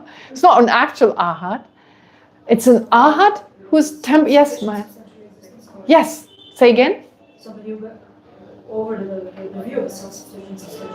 Yeah, who's realized the absence of a self-sufficient, substantially existent I, has directly realized that, has temporarily overcome that, and all the afflictions that principally arise from such a self-grasping mind. That's called an arhat in the Abhidharma. Is that a real arhat? No. Not in the Prasangika school, yes. So according to the Prasangika school, although the afflictions described in the Abhidharma are genuine afflictions, the arhat described in the Abhidharma is not. Right? Makes sense. I mean, there are real afflictions, of course. Those that are induced by the mind that apprehends a coarse self, the afflictions, they are true afflictions. But overcoming them temporarily doesn't mean you're an arhat. This does not since only some of their afflictions, not all afflictions, only those induced by that self-grasping mind, by this coarse self-grasping mind, have been temporarily suppressed rather than completely eliminated. This does not contradict the fact that such an arhat may believe themselves to be an arhat after directly realizing core selflessness and meditating on that realization over an extended period of time, because they're unable to detect any afflictions or continuum that are primarily induced by the misconception of a self-sufficient, substantially existent I, while remaining unaware of the presence of subtler ones. That's a little bit difficult, isn't it? I mean, we had this whole discussion in Dependence on a question someone asked, Tanura? I think her question was, when you realize all this, when you become an arhat, do you know you're one? And the answer was, yes, you know. But the difficulty is when you're not an arhat, you may still think you are one. And how do you know when you're right? Right? When you're actually an arhat, when in the Prasangika school, you must have realized emptiness. You're actually an arhat. You've eliminated all the afflictions, not just the ones described in the Abhidharma system, but even subtler ones, induced by grasping at intrinsic existence. And then you know you're one. But this one, the arhat described in the Abhidharma, believes. They believe. But what surprise when they're reborn in samsara? Because they are reborn in samsara. That's the thing, right? They are reborn. And that's when they know. That's at the latest then they know. And actually, even they experience suffering. I mean, the thing is, we're not always aware of every anger we have. And if they're great practitioners, they may not have this coarse kind of anger. They may not have, the coarse kind of afflictions don't arise. And the subtler ones are sometimes really difficult to catch. Yeah. So, wow, it's kind of like you think you're an arhat, but you're not. Because you've only just went to that level. It shows how complicated it really is. Yeah, but anyway, okay, it really is time. I've gone a little bit too far. Okay, we've got a little bit left. How far did we get today? Forgot to tell the page numbers. 193, 94, 194. Do you actually understand everything I'm saying? I mean, most of it? Or is there like huge black holes and you go, oh, no way? Or is it kind of okay? Depends. 5 minutes after it's gone. Yeah. Well, I hope it's, if there's some point in me doing this, but you can always go back. Okay, you can go back to the material and hopefully it then helps. Okay, so anyway, there's a lot of information and I've included so much, but of course, I included it because I wasn't sure you had studied all these topics before. A lot of what is mentioned here is based on other things we learned. And our teacher in class would always mention them again, just to remind us, because of course it's easy to forget. Ellen, not just you would forget. I mean, gosh, it's so easy to forget. Even though we do this for so many years, your mind is full with so much information. But in that way, we are reminded. So it comes back. And so I'm trying to do the same, just remind you either or at least explain it. Okay, so we've got a little bit left. I don't think you need new material. Oh, the electrician is telling me it's time to shut up. Okay, so we've got a little bit left. I think we can cover this next time. And we'll come to 200. I've got until 200. Yeah, there's a small part about Shantideva. Shantideva also, in the Bodhisattva way of life, also talks about this to some extent. So we may get into that, but we won't finish it. There's only a little bit. And then for the next term, we start with generosity. There's going to be a little bit in between that, but then generosity comes finally, yes. Yeah, I've been going really, really slow. But I'm going slow, but then again, we don't have many classes. We have how many classes? 48 classes. I'm teaching a course in Tushita in 10 days. I have 60 classes then. Yeah. That's not fair. That's not fair. Yeah, in Tushita it's going to be really, we have 10 days, 6 hours every day. I have more material for Tushita. I'm on page 125. I finished page 125 of the material today, which is not everything. I need 150 pages. I basically wrote a book on Lorik. Because the ones that exist, they're so hard. It's more an introduction to Lorik. The books that exist are too difficult. There are a lot of difficult parts in there, and the bits that you do understand, you feel like you don't understand really because of the other bits. So I wrote something on that.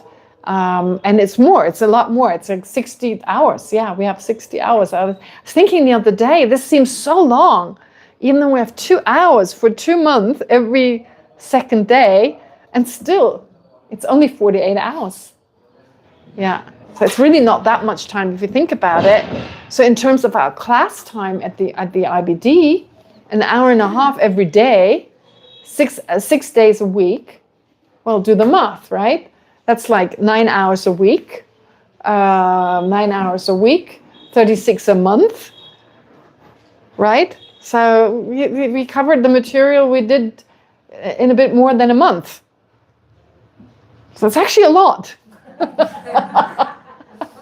So I'm defending, going so slow here. I'm defending the fact that I'm going too slow. So that's the thing, that I actually covered not that little material. Yeah. Okay. Anyway, let's dedicate. Second last class, so let's dedicate. In the snow-encircled land, you are the source of benefit and bliss. Avalokiteshvara, Denzin Gyatso, please remain in life until samsara ends.